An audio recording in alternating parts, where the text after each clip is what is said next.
0.7 amperes. So 33%.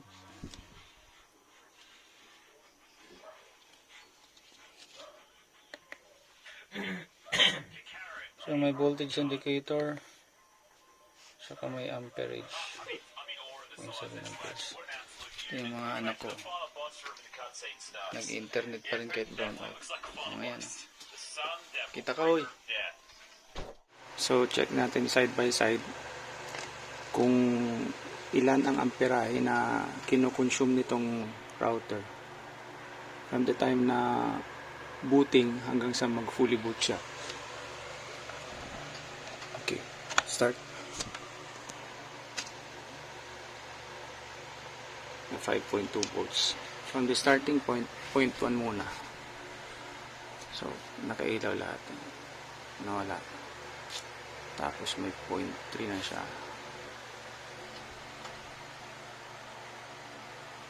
Nag 0.5 na yung amperes niya. You can see that nagre-red muna siya sa sequence. Tapos nag 0.6 na yung ampere. Pag nag-blue yan, sabihin naka partially boot na siya. Tapos iilaw din itong para sa wifi niya, indication.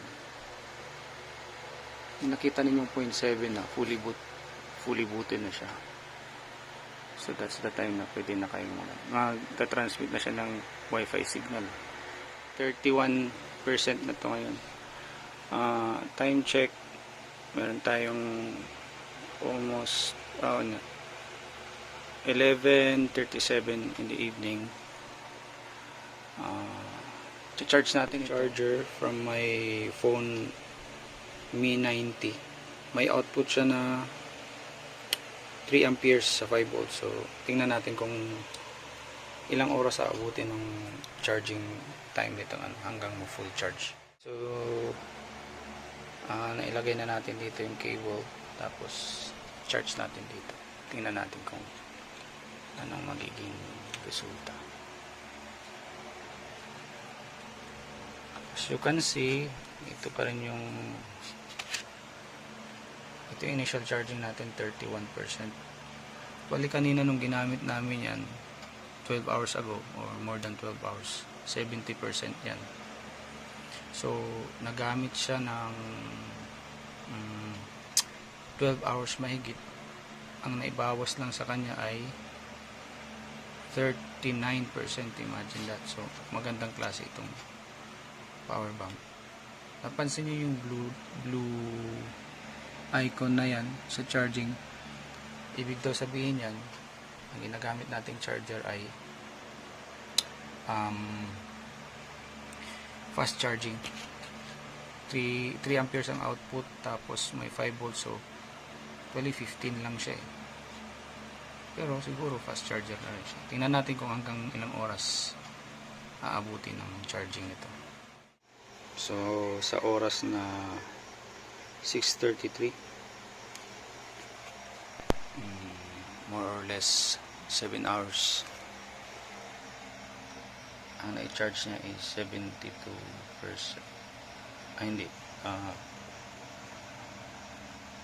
41%, kasi 31% ito nung in-charge natin. So for 7 hours nalampasan niya ng 2% yung factory charge niya na 70%. So tingnan natin kung mga ilang oras talaga bago ma-full charge niya from 31 to 100%. Maya ulit. Interrupt muna natin yung pag-charge ng ating power bank kasi low bat na ako, less than 20%. Sa oras na 6:54, stop muna natin, tapos charge ko muna tong cellphone. So tandaan natin kasi 74% na siya. Kasi babalik na natin yung pag-charge nito.